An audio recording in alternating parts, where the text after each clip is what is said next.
Om Namaste. En este vídeo os voy a explicar cómo planteamos los ejercicios y exámenes relacionados con las formaciones del Bhagavad Gita, que es un proceso fundamental para el aprendizaje. Dependiendo del tipo de formación que hagas, básica o avanzada, tendrás que realizar una serie de ejercicios y trabajos que serán evaluados por el Instituto Gita.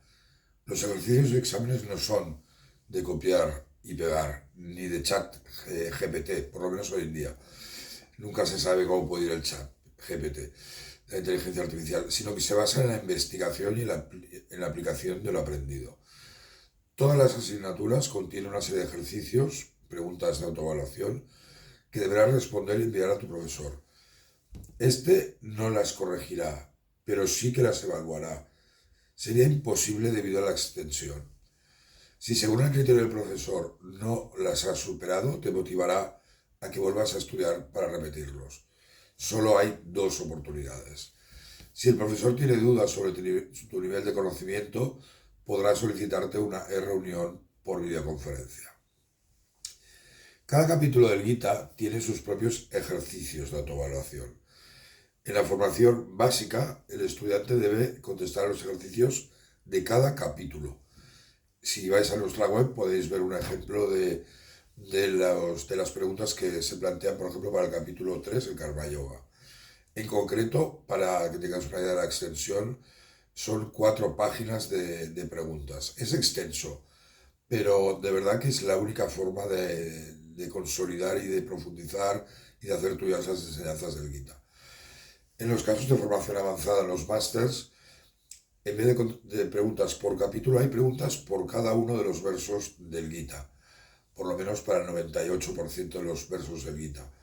En la web podéis ver un ejemplo, y en el caso del Karma Yoga, en vez de 4, que sería la formación básica, la extensión es de 9 páginas, perdón. Y evidentemente las preguntas de la formación avanzada son mucho más complejas que la formación básica. Es muy importante señalar que la resolución de estos ejercicios es fundamental para que profundices en el conocimiento del Gita. Excepto los ejercicios de investigación, todos se pueden contestar con el contenido de los materiales de estudio. Los ejercicios están diseñados sobre todo para que reflexiones y medites sobre lo estudiado. Además, en muchos casos te obligará a releer un determinado verso o su comentario para contestarlo adecuadamente.